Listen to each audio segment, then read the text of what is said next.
Regina Mayer is the global sector head of energy at KPMG. With me now from Houston in Texas. It is good to see you.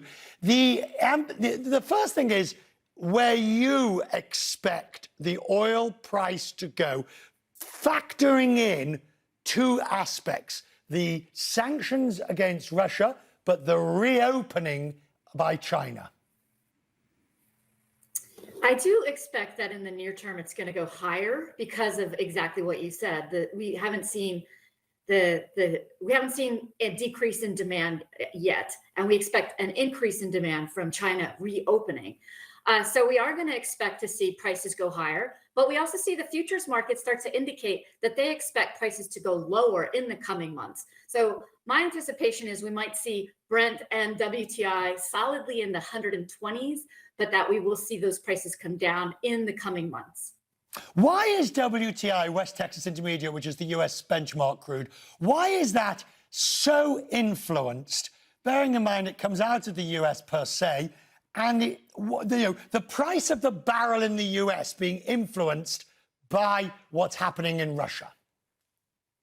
I think that's an inexplicable question, because you're right. US crude is largely serving, more local markets versus China crude. But we've seen the spread between WTI and Brent close during this pandemic. And sometimes they're really close together. So I think it's because the US is exporting more crude.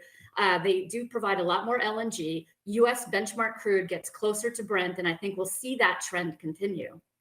What is the availability and the possibility of US increasing oil production? I'm thinking the non-traditional stuff now, which is highly economically sensitive. The price goes up, they start fracking again in Dakota.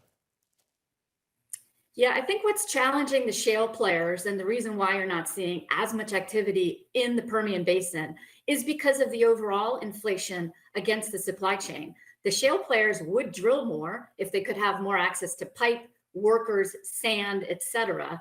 But given global supply chain challenges, inflation on prices, lack of workers to do basic fundamental jobs, we're not seeing the Permian be able to ramp up as quickly as they were in the past. Plus, they've made these commitments to their shareholders that it's not going to be the willy-nilly free-loading cash spending days that we saw 5, 6, 7 years ago. They're making those commitments to their shareholders, right, and they're returning those dividends, and they expect to maintain those commitments.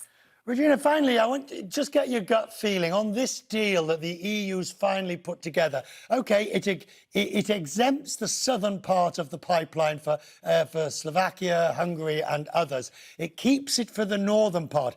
The significance in your view of this deal? I think it's actually remarkably significant, and I think it's remarkable that gas is still flowing into Europe through Ukraine, given everything that we have going on. So I do think that the EU will energy transition. It will actually cost a lot for governments and people in the short term, but this is going to make Russian oil and gas less relevant in the future going forward. Good to have you, ma'am. I appreciate your time tonight in Houston. Thank you. We turn our attention from the